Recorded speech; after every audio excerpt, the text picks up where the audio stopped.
I'm hoping that's my signal to say hello to everyone and welcome you. It's my pleasure to welcome you to our Choose Grad York event.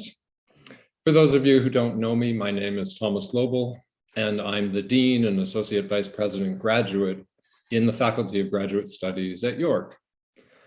So let's begin by acknowledging the territory from which this virtual panel is being hosted to convey respect and hopefully instigate a learning process of a broader and more truthful history, and then to have that inform how we create our future. So York University recognizes that many Indigenous nations have long-standing relationships with the territories upon which York University campuses are located that precede the establishment of York University. York University acknowledges its presence on the traditional territory of many Indigenous nations. The area known as Takronto has been caretaken by the Anishinaabe Nation, the Haudenosaunee Confederacy, and the Huron-Wendat. It is now home, excuse me, it is now home to many First Nation, Inuit, and Métis communities. We acknowledge the current treaty holders, the Mississaugas of the Credit First Nation. This territory is subject of the Dish with One Spoon Wampum Belt Covenant, an agreement to peaceably share and care for the Great Lakes region. Now, today's session, we want to think about the degree and then the post-degree. So, entering a master's program or continuing into the doctoral program presents many considerations for students to think about. So in today's lunch webinar, I'll be speaking with 3 alumni, each of whom have progressed through a graduate program, navigated the transition to life after graduation, and in so doing, developed a career. They bring really rich perspectives to future students wrestling with various questions. So this is your opportunity to learn from and to ask questions of those who really have been in your shoes. I'll put questions to start as a way of getting the discussion going. And then as it unfolds, for those of you in the audience, please use the Q&A feature at the bottom of your screen if you have questions that come up. Our recruitment officer, Eileen Watson, will share those with us toward the end of the panel. So to begin, and by way of introduction, we have with us today Monique Abbott, who is known for her work within the region of Peel as a registered social worker. Monique's educational background with York University includes a master's of social work and a certificate in family mediation, which allows her to mediate conflict and assess for family violence. She has over 15 years of professional experience within the not-for-profit sector. Currently, Monique is working full-time with the Dufferin-Peel Catholic District School Board as a social worker. She enjoys working in the community, bilingually, in French and English, I should add, assisting both service providers and end users to meet their best potential. She offers facilitated talks and one-on-one services to not-for-profit organizations and community members in need of social service assistance and consulting.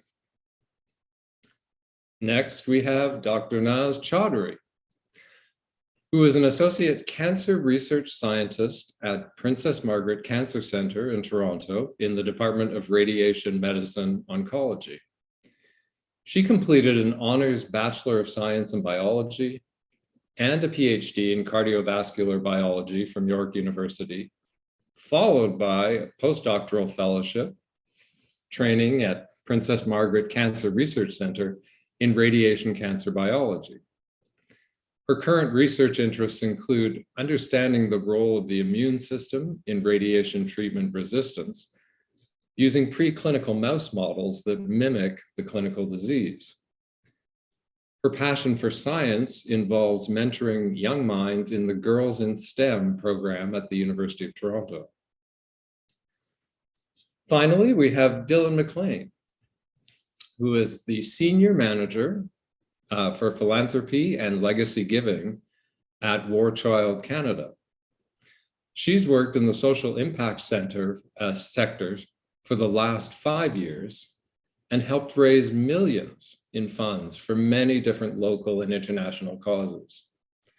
Dylan's educational background includes both a master's and doctoral degree in geography from York University. A lifelong learner, Dylan continued to study beyond graduate school, most recently earning her credential as a certified fundraising executive. A passionate geographer, Dylan remains actively involved with the York University Geography Alumni Network. So welcome to you all, and thank you so much for being here. This isn't easy, but think back to the time of your graduate studies, to who you were as a student and how you developed in the program over the years.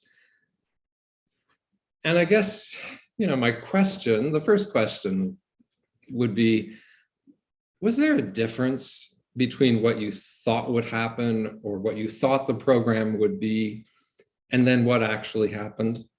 Like we enter a program thinking, okay, this is going to be the start of something, and many things happen.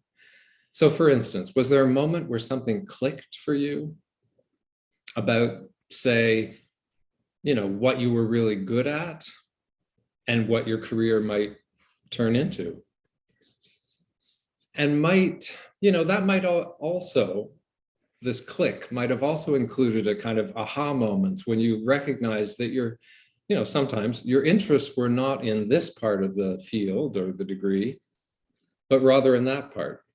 So, knowing what you know now, and if you could speak to your former self as you were just entering the master's or the PhD, which many in our audience will be doing, what would you tell yourself to do or to be aware of? So I don't know, let's start with you, Monique. What would you say to yourself, knowing all that you know now? You know what, I would say that it's actually not that scary. I was really nervous about getting into the master's program. It was the other students that were around me that really encouraged me to apply in the first place. I didn't know the process to even apply, but after they kind of spoke to me about it, I took that leap of faith and I applied and I was successful. I grew up in a neighborhood for 18 years of my life where, this path of getting a master's or even attending university wasn't a normal thing. People don't talk about, a master's, not to mention university. So I was really ambivalent at first. I was really afraid. I'm the first person in my family to go to university, not to mention getting a master's on top of that. So for me, it was a really special experience. It was a nerve-wracking experience. But the professors at York are amazing. I actually had my last son while doing my master's. So when I say that the professors were supportive, they were absolutely supportive. And they were engaging, and the students made the experience even better because, where you have questions, they're there to lead you, explain things to you. So don't count yourself out. I think that's the big thing. Don't count yourself out. Give yourself that chance and, put yourself in the race and just pray that you make it through. We're going to get to this a little more, I think, though. But did you really know what a social worker was and could be and could do before you entered the program, or did that really happen as the program unfolded? I had some knowledge because I did my BSW and a BA at York. So I'm like, I know York. But from doing a lot of the placements and then also doing our papers, it kind of gives you an idea of what area you want to get into. I kind of started in community, but now I'm in school social work. So there are differences, but I don't think I really had an idea. I knew I wanted to do community, but I really wasn't sure. But I could say through some of the papers that you write, it kind of helps you to formulate what you're going to do next. But I don't think you'll fully know until you get into it. Yeah, no, that's, and we'll talk more about this. What about you, Dylan? I mean, especially since, and I'm going to really ask this probably in my next question of you, because you started in geography. And again, what did you think geography, what did you know geography was at the beginning of the master's? How did that develop through the doctoral program? And and so how did you develop knowing where you are now? And what would you say to yourself, if anything different, starting these degrees? Because look at what's behind you. I mean, I'm loving this. There's like degree after certificate after award. So a lot has happened. What would you say to yourself at the beginning? Did you have any sense that it would go this way? I think I did, actually. You know, I have the benefit of having a parent who was an academic dean.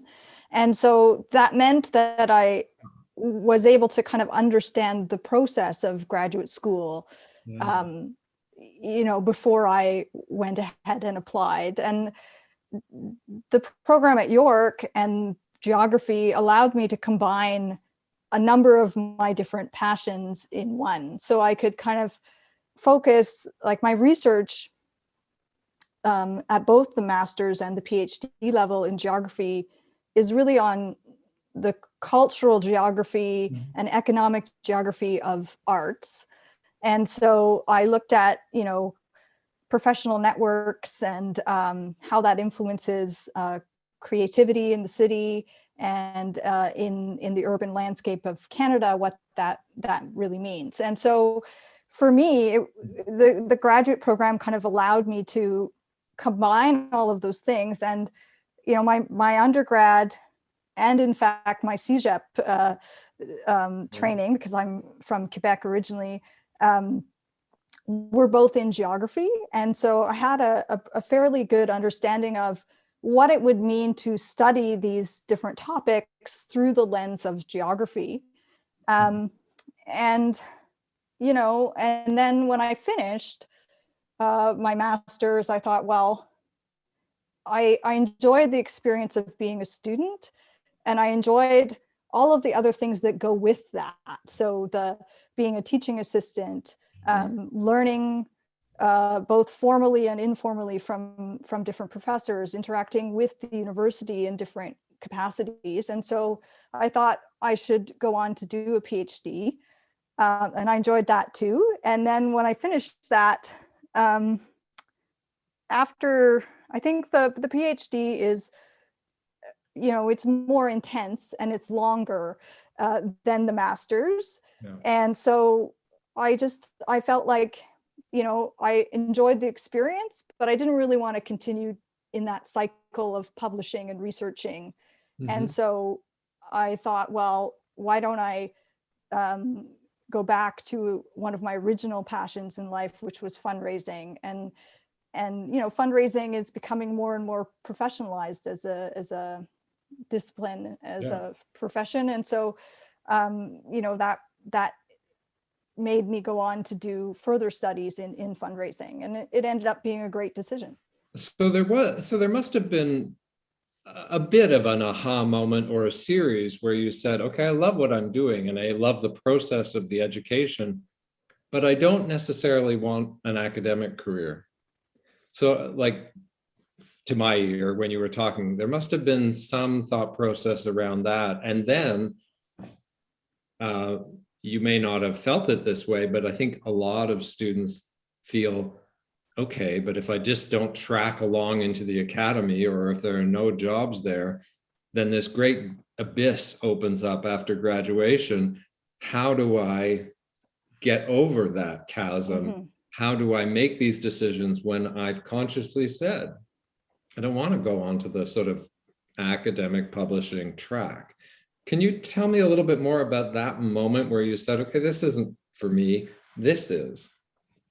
Yeah, I mean, I don't think it was one particular moment for me. I think it was kind of a slower series, or maybe a progression of moments. And I'd always been engaged with the alumni of whatever institution I happened to be at.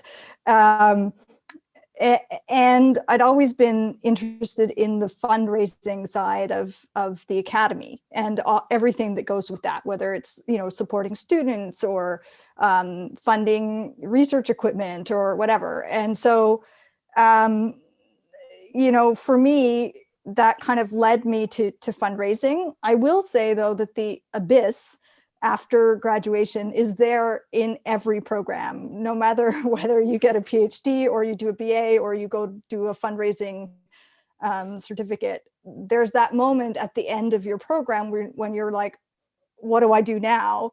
And how am I going to get a job out of this? And, that part is there no matter what you do. And I think, I happen to study networks. So that's where your networking comes into play. I spend even now a lot of time talking to former students of mine from York. I was a teaching assistant and also a writing tutor at York. Right. So I saw students from across the university system in that role.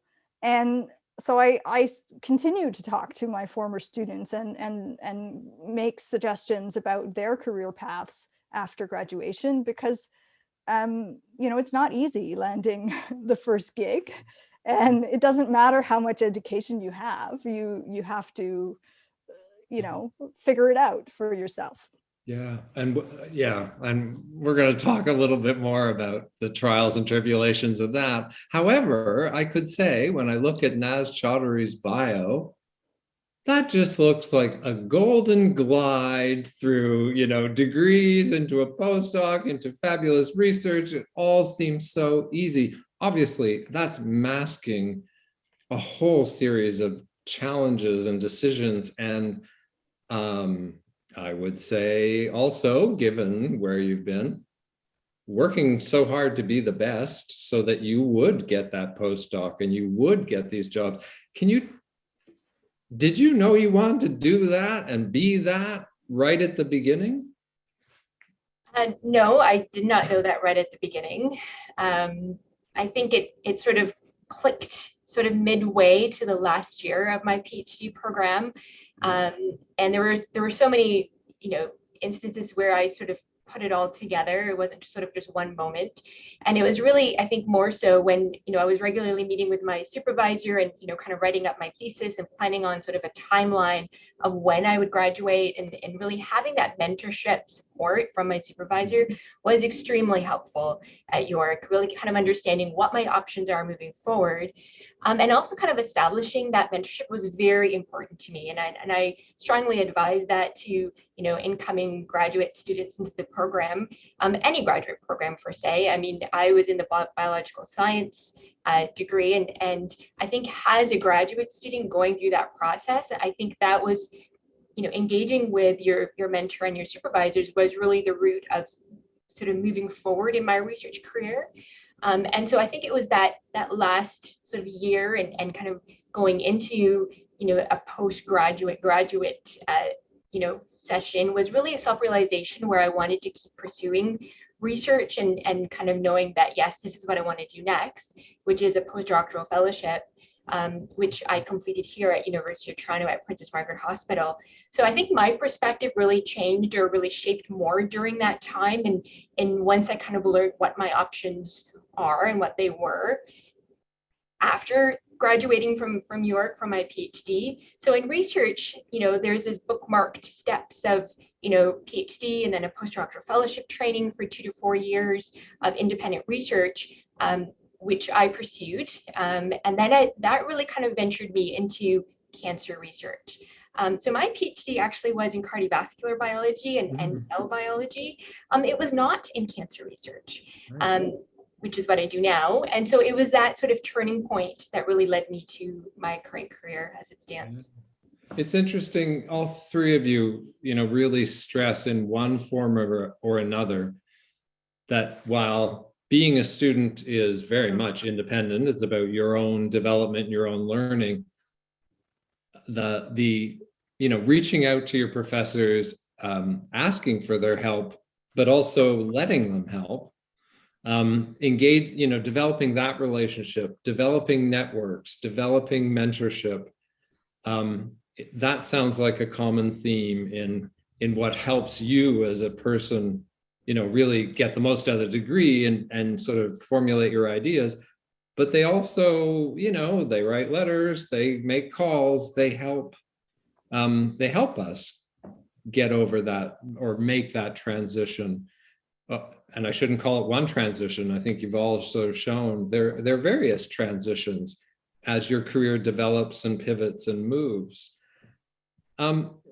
Just as a quickie related to this, some students, I'll admit to this, I was this person, as a kind of an arts person, I looked at the word network and held my nose because it sounded so businessy. I'm not in business.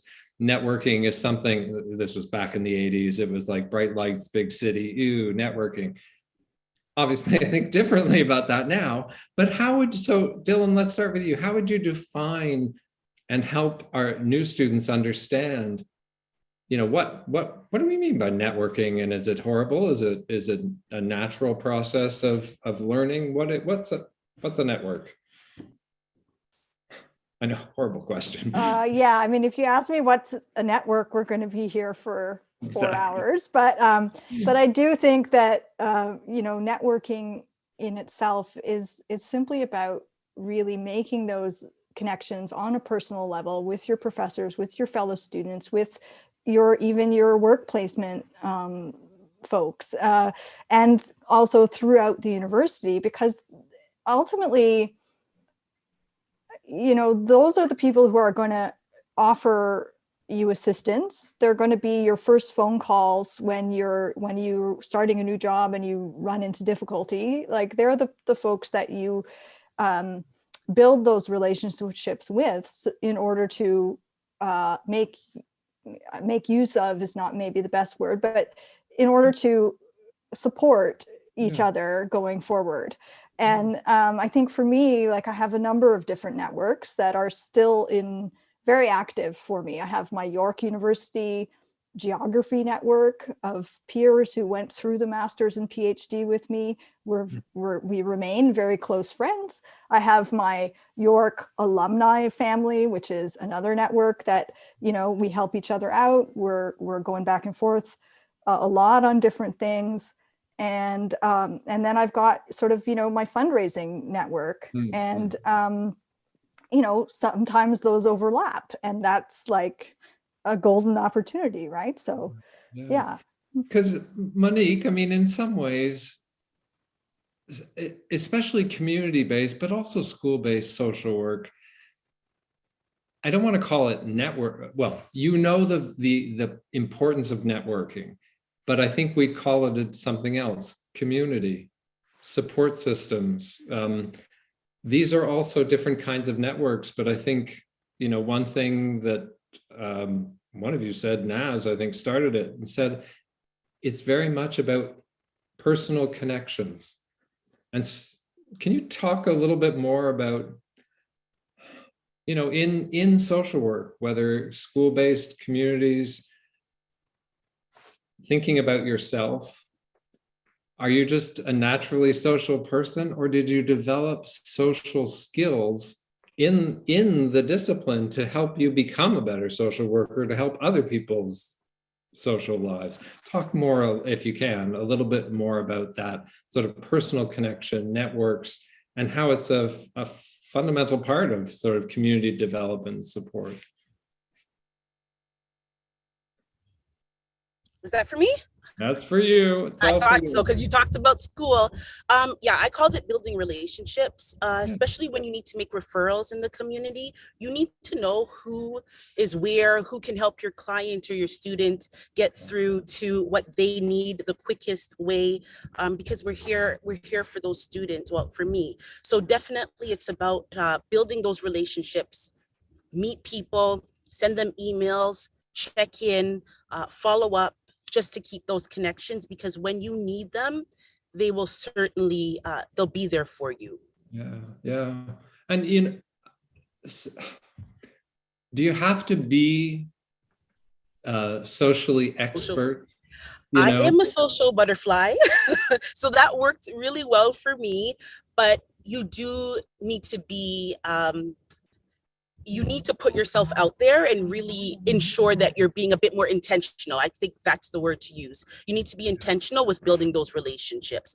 I think it took a little while for me to warm up to the idea, although I'm very social, but it's how to keep those professional social relationships. So sending those emails, connecting on LinkedIn, so on and so forth. And Naz, just on this one, I mean, within, a research discipline, within a fairly defined community, and then there'll be concentric circles, is another way to understand intentional. It's like, you don't have to, it's not about social so much as we're going to connect on the ideas. Like tell me a little bit more about how did networking work once the postdoc was over? I think that's a great question. And I think that I think coming from all different sort of alumni backgrounds, I think we also have different perspectives on what networking is defined as. And it's great to sort of hear everybody's sort of point of view and definition. But they all do link quite nicely together. But from my perspective, I think from a research scientist background, I would have to say that science research cannot be done alone. There is no such thing. It's a global collaborative effort. And I think having that communication, I guess so-called networking within the scientific community to be able to learn and share your expertise and skills that you've actually mastered during your graduate years, I think that on its own is actually quite valuable and rewarding for yourself, and also to be able to actually communicate and contribute to the scientific community, both in the preclinical as well as in the medical community, and knowing that it's sort of coming from a York alumni graduate. And I think that, from a PhD phase, you're not familiar with networking. And I don't think as a graduate student, what that really means from a research perspective. But I think once you kind of get past that and kind of get past the graduate years, and you kind of in sort of the real world space, and you're actually out there, I think once you start collaborating with other scientists, other colleagues, and you realize that there is a world outside the research lab, and there is a scientific society where you do get to go and present your work. You're allowed to, you're out there and present through publications or through poster presentations or through scientific presentations, which I've been through many. And that is a great so-called network opportunity where you go get to actually meet other scientists that are doing similar areas of your work, and you engage ideas and you share what you've done, and then you kind of so-called collaborate. And that's the whole definition, from my perspective, what networking is in cancer research or in science in general. And I think, from what you're saying, in every degree, whether just from the very beginning of starting in a seminar to when you're presenting like a seminar presentation to a poster presentation and then working in a lab, this is how networking skills start to develop, because you're practicing, kind of speaking to strangers, connecting on ideas, reading a particular paper that has an idea, for instance, in science or in social work that you really, ignites your interest, and you send an email. Like, I did that. It was totally fanboy kind of stuff where it's like, oh my God, this is the greatest book I've ever read. I can't believe I'm doing this, but I just want to tell you that this changed the way I see X. This was a huge, I was an idiot. This is a huge professor at a West Coast university wrote me back to say thank you, and immediately a network starts to form. It can be as simple as that, but it started on the connection, was the shared connection of the idea for me. And so I partly want students in the audience who are listening to you to realize that the moment you start class and you're thinking, okay, this is learning. Yeah, but be a little aware of all the things you're learning, because those speaking skills, connecting skills are the sort of very early foundations of how a network will grow. And 10 years later, you're far more practiced at it without thinking you even tried. Does that ring true at all? Like, did any of you know that that was happening as you were in your programs, or no? It was only afterwards you thought, okay, maybe. Yeah, Monique, I can't hear you, but I can see you saying yes. Yeah, definitely after for me. Yeah. The realization and, you know, really following through and understanding that was after for me. Okay. I know, I wonder though, in the sciences and in geography, whenever I go to like poster presentations and conferences, I'm always amazed at how well people can speak, how wonderfully they articulate their ideas to the public, and they don't know the public, you know, they don't know the people they're talking to, and they're doing it so well because they really know what they're talking about. You know, like Dylan, when you were talking about how you love geography in all sorts of facets, you're in fundraising now. I can imagine what you were like at a geography conference, you know, explaining ideas and bringing people into the idea. They're analogous skills, is I guess what I'm trying to suggest. So on that note, just to pivot a little bit, you know, I try to advise any student who's coming into a program to try to think about the relevance of their ideas and their research. You know, sometimes relevance means application, but more generally it means, you know, whom or what my work affect and help.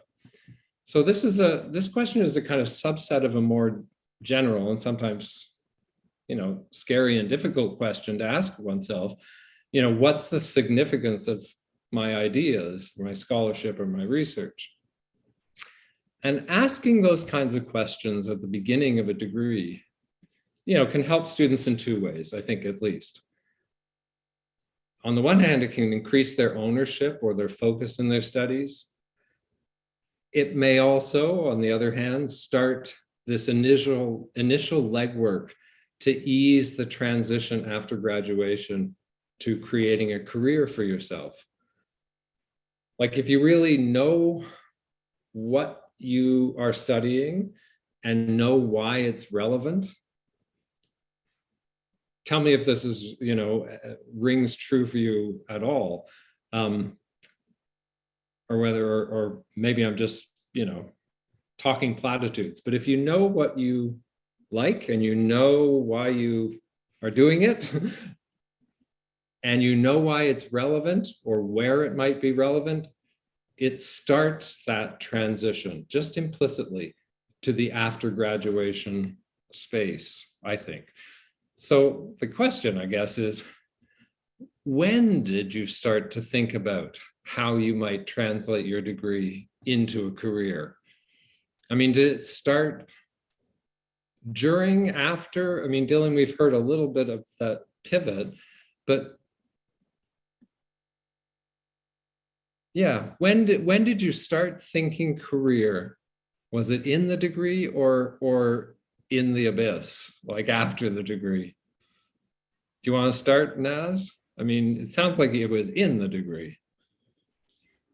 I would say, I didn't start sort of thinking about it and sort of streamlining of where I wanted to sort of fit in until, you know, the last year of my PhD and sort of when I started my postdoc. I think that was my golden window, I would say, when I really, you know, finished my last year of PhD, and then you kind of decide, well, what do I do? And really engaging those conversations with my mentor and with my supervisor extremely helped me sort of navigate my path, knowing what opportunities actually exist. So it was largely after my PhD, near the last year, and really entering my postdoctoral fellowship training. That was when I started cancer research. So I think streamlining that, you know, not entirely after your degree is is quite helpful and useful to know for graduate students coming in. And I think that knowing and having that conversation of what are your avenues, what are your opportunities in science research, and I think getting that support and guidance from your mentors, that will help you to actually steer into where you want to go. And it definitely did that for me. I mean, my PhD supervisor was Dr. Imogen Coe at York University, as you may know of her, and she was a York professor for many years. And as you know, she was the founding dean of the Faculty of Sciences at Ryerson and is a remarkable scientist on her own. And she's actually an advocate for equity, diversity, and inclusivity as well at STEM, which I largely support. And so you can definitely sense that she is indeed a great mentor and definitely helped me sort of navigate and sort of lay out what my options were. So having that support, I would say, if at all graduate students can actually get that, that is remarkable to have. Wow. I mean, Monique, when I look at, I have a small window, but when I look at all you've done, you've sort of moved and created and built. Did you know that could happen when you were in the degree, or was something that just sort of evolved the more you sort of knew, okay, I'm really good at this. I see a problem here. I'm going to go there. How did that happen for you? I think for me, it was a lot different because I started my path from my SSW, and it was, I've already worked in the field. I've been working in community and social services, starting from volunteering when I was a 13-year-old. So I think for me, it was more strategic as a Black woman, trying to figure out where I fit in, how I fit in, and also economically, how am I going to make money from this, right? So I realized that in order to have more in an effect of what I'm doing, so to get management positions, to work in larger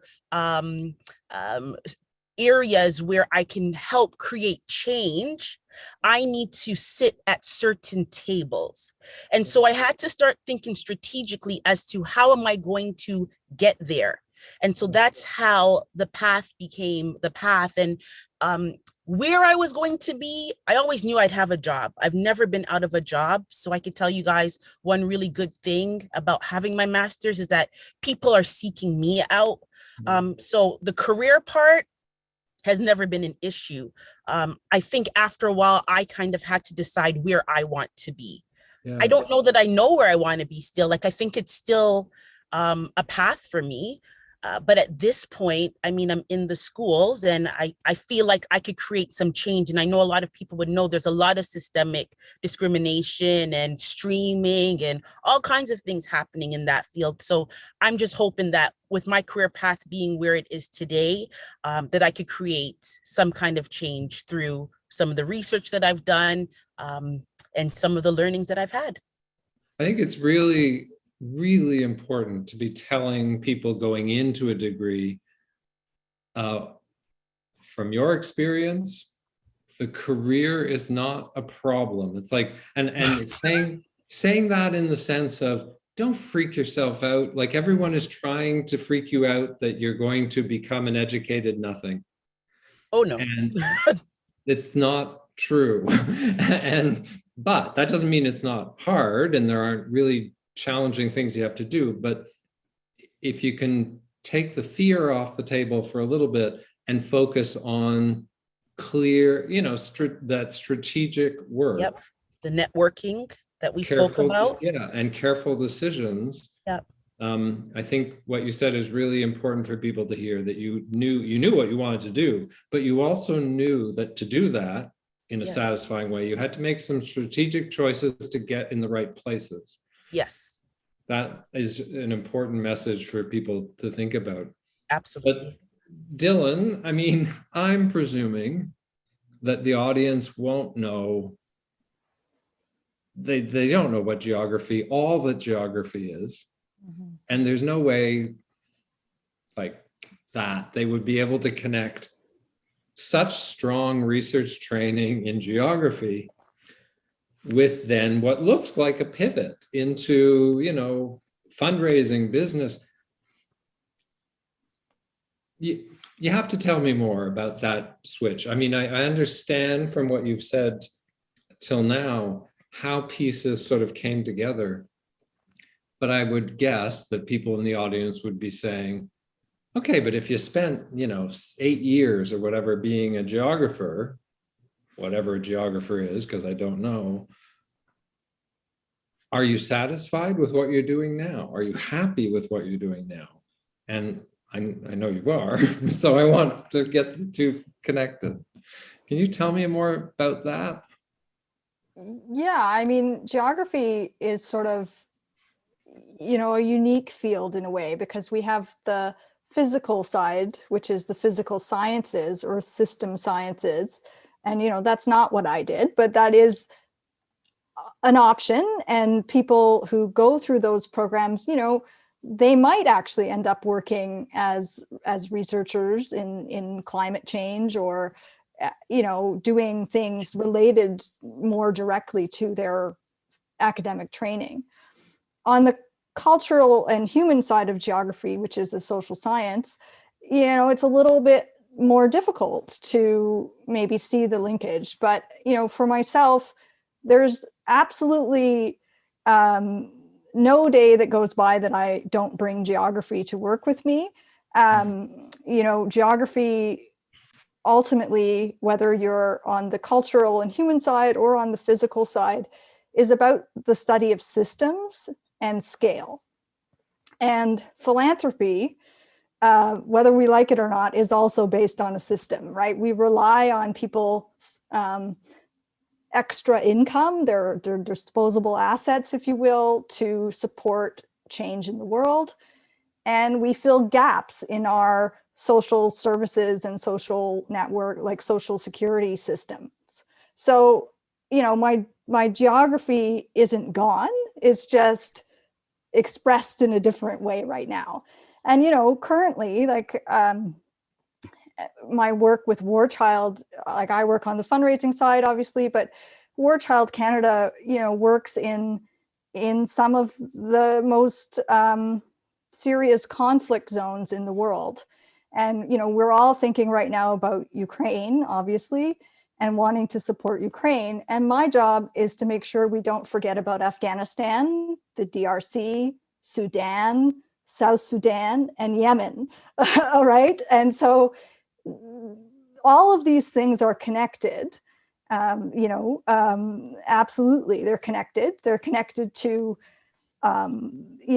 systematic racism. They're connected to, the social security network. They're connected to the legal arms trade. All of these things are very, very much interrelated. And so, it's really my job to recognize those relationships. And also, to think, we have to think of, I think, particularly for arts-based degrees from the university, the role of the university education is not to land me a job, right? It's to churn out a highly qualified individual who is capable of seeing the systems that we have and making change. And that's really what I do as a fundraiser. I make sure that we're drawing people into that conversation and allowing them to make their own impact on the world. You're That's on mute. Really, yes, no, sorry, Tom, I've just put you on mute for 1 second there because we've got some questions from the audience that I wanted to make sure that we got to. Not before not before I say that was another truly inspiring thing that people need to hear. You're going to university, whether you like it or not, you're going to become an intellectual. That is a good thing because it means you have a smart, nimble mind that can do almost anything, period, new paragraph. And thank you, Dylan, for that really good explanation of geography as systems and scale. Globally, all of a sudden, all the pieces fell into place. That was nice. Okay, sorry, Eileen. No problem, no problem. We just have some questions from the audience, so definitely very engaged. I'll go from the top here. So we've got a question for, well, it says Dr. Chaudhry, but Naz. Did you do any volunteer work or internships during your undergrad or grad? And did you have any eye-opening moments while you were working or volunteering? I actually did my own personal volunteering. It was really related to, my career choice. I actually did do a volunteer here at Palliative at Princess Margaret Cancer Center, and this is just my own personal volunteer desire that I wanted to do, and it wasn't meant to get me anywhere in terms of a career choice. And my other volunteer work per se in terms of the medical area was volunteering even before graduate school. It was at another hospital outside of the GTA in the cardiology area. So, I mean, those two volunteer, it was more sort of something that I personally just wanted to do and sort of help out with the community. I also do, Girls in STEM as well. I support the Girls in STEM program as well at University of Toronto at the Department of Mathematics. So that is my own personal time that I do share, and support young girls and kind of get them into, the science and engineering and mathematics technology. So I would definitely consider that to be a volunteer on my own time, which I truly enjoy doing. But yet alone, I mean, there's no sort of connection in terms of a cancer research career. But there's several opportunities as well in terms of a cancer research volunteering. I mean, we get various summer students that have come into the laboratory to actually gain experience, to actually knowing how to work in a laboratory. So those are some options there. That's great. Tom, did you want to make any comments before the next question? No, I learned my lesson. I'm on mute. No. So the next question is for Monique. From someone who identifies as a BIPOC, so Black, Indigenous person of color.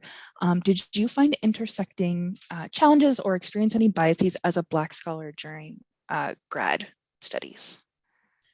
During my studies, I was really thinking about, were there any? And I have to say, I don't believe I encountered any issues there. I think the biggest shock for me was moving from my BSW to MSW. In my BSW, there are a lot more BIPOC folks. I found my crew of Black girls that I hung out with often. And when I applied to my master's, there were, I think, maybe 2 or 3 of us in the entire cohort. Really wasn't a lot. It was a rude awakening for me when I really look back at it. If I really want to speak from the heart, I can say it was difficult. I felt like I was betrayed. Like, where did everybody go? How am I going to get through this without that cultural connection? But York has, again, amazing staff, and there are staff that represent the BIPOC community. And I believe those professors really help make the transition a lot more smooth. So I don't think you'll have any challenges in terms of that area. What I tried to do is every time I had a paper to write, I tried to put my social location in that paper. So I had a lot of opportunities to discover my Blackness and to better understand how different policies, how different systems may affect me and the people that I know very well. So I would say, there won't be many challenges, especially from what I've experienced. You have a lot of support out there. There are BIPOC teachers, but it was a very different experience when I got from a BSW to a MSW. And that's when I realized this is real. This is the big league.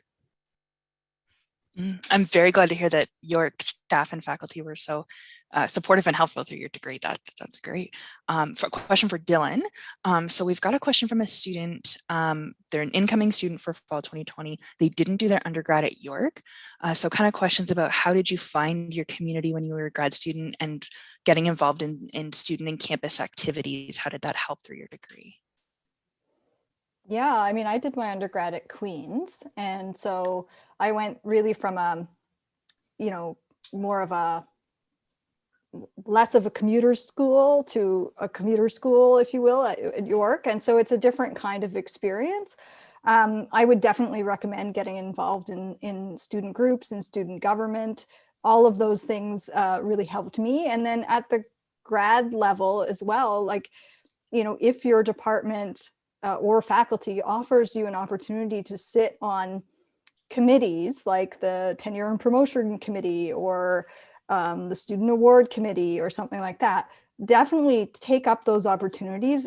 It helped me understand better the university system as a whole and how it functions and what that means for students and professors. But it also can help you decide whether the academic lifestyle is really for you, because, you know, that is part of the job. It's not just teaching and research. The professors also sit on all of these committees and contribute to the life of the campus. And so, yeah, I think student government, York Geography had a really, really active student association. And so that was a really great in for me into campus life. And, you know, I'm still friends with all of those people. So it was a really good experience. And I would very highly recommend, you know, getting involved. That's great. And then it's not just a while you're in school thing, that it's lasted for years and is ongoing. That's so special. So next question, it's for everyone, but Naz, I'll get you to answer it first. We've got more than one question about how difficult it was to go from being an undergraduate student to being a graduate student. And then a question about taking a break in between maybe the undergrad and master's or master's and PhD. Just any insight you have on either one of those things. So yeah, we'll start with Naz. Sure, I think those are really great questions. So from my experience, so I'll start with the second question. So from my experience, I actually didn't take a break or any sort of window of just kind of doing, I guess, no school. So I was really jumping from one to another. So undergrad to graduate and then to postdoc. So the way that I kind of entered the PhD program was, so right after undergraduate, so what kind of got me into the research was my very last year of undergraduate. There's like an 8-month research laboratory course that you have to do, and you have to go to a professor and saying, hey, can I actually work in your lab? And it's an 8-month project that you have to do. And that was the turning point that really got me into research, and I loved it, and it was amazing. And then that supervisor, Dr. Coe, actually said, you know what, apply to a graduate program, apply into the master's, and I did. And then within a year of that master's, I transferred over to the PhD. So it was really a transition, and right after the PhD, I applied for postdoc, and then from postdoc, I'm here at Princess Margaret. So I didn't really need that window of kind of doing, no school. And I like that, one step after another. And so you'll have to ask me that first question again, and I can answer that. Oh, sure. Just how difficult was it to go from one level to the next? It wasn't very difficult. And I think having that great mentorship and supervisors around you to keep asking questions, and undergraduates may not have all those answers. And so it's your responsibility as an undergraduate to go seek out those questions and go seek out the advisors and figure out what you want to do. And I think sitting there alone and trying to figure it out yourself, you can do it, but I think it's extremely difficult. You need that support system around you to actually help you, and then it won't be very difficult. For sure. Can Okay, I just be taking the great dispeller, though? I mean, I do want to say, in many disciplines, it is a big shift. It's also sometimes, I think, a personal shift.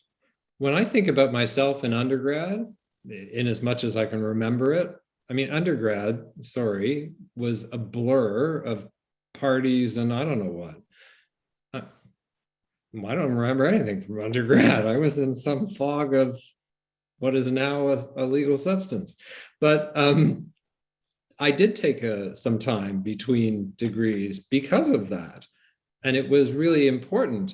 But yeah, it was a shock. The master's was a shock of nobody was asking me to read 2,000 pages a week in undergrad. In undergrad, they're thinking, oh, it's a commuter school. They really can only read a chapter for this class.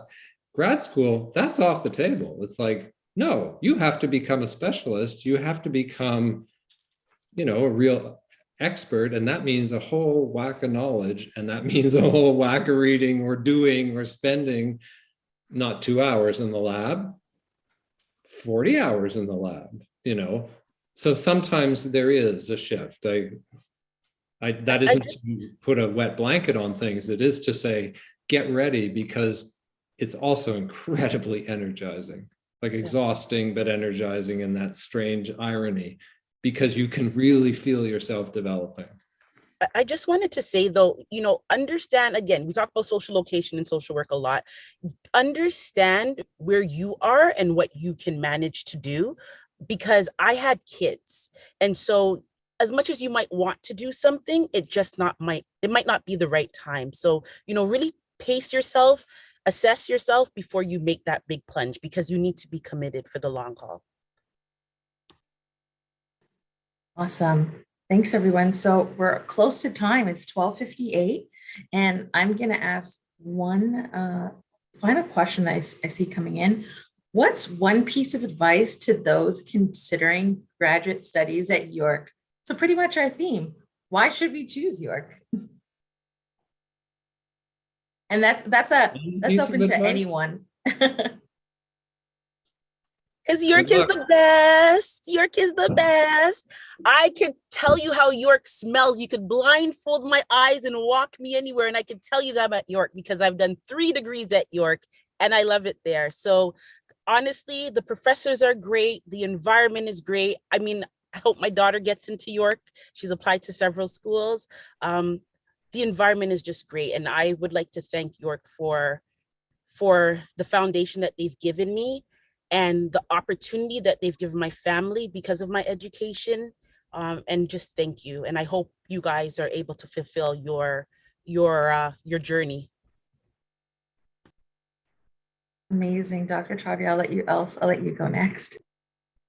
I strongly support what Monique said as well, and I definitely share those same feelings across the board as well. I mean, I've spent, goodness, more than 8 years, you know, went from undergrad to grad. So I would say that's a good decade at York. And so I've had that chunk, I've had that experience. And I can say that true to heart that, you know, as an undergraduate, yes, there's ups and downs, but you need to push through, you need to work hard, and that you need to kind of get your little circle and know what you want to do and seek out that help. And then, yeah, York has that collaborative culture. It has a great society. There's different groups that you can join to help you and to support you through all of that. But you need to seek that, and you need to seek that guidance as well. And when it comes to graduate school, it's very interactive, because you can get that opportunity to engage with your professors and to learn from their knowledge, because that's what they're there for. Graduate school isn't easy, but you need to actually push through and need to be dedicated that you are going to push this to the end. And at the end of it, it's an exciting journey. It's very rewarding at the end. So I think York is an amazing university on its own, and it has a wonderful graduate program. Awesome. Dylan, I'll let you tap in. Yeah, I mean, I think York is a fantastic university. It's got fantastic research going on. So if you're looking to go to graduate school, no matter what field you're going into, you know, tap into that, and tap in not just to your direct supervisor in graduate studies, but everyone else around your department, and even in other departments, and engaged with them in conversations, and you know, just enjoy that experience. And, you know, York also has a very, very robust alumni network. So you never have to leave. You can always come back and help out and keep that student experience going for yourself years after you finish. And it's so wonderful to be part of the York family. That's a great note. I mean, it's a lovely way to think of alumni. It continues the wonderful student experience. And really, graduate school, I'm biased, but it really is, it can be the best time of your life, you know, where you're learning and talking with people, you're developing with people, and it's so special. We're at time, we're over time, but boy, I want to thank you for today's webinar. That was full of content, but also so full of inspiration and sort of wisdom. That was a pleasure. Thank you so much on behalf of certainly myself and the Faculty of Graduate Studies, but also our audience.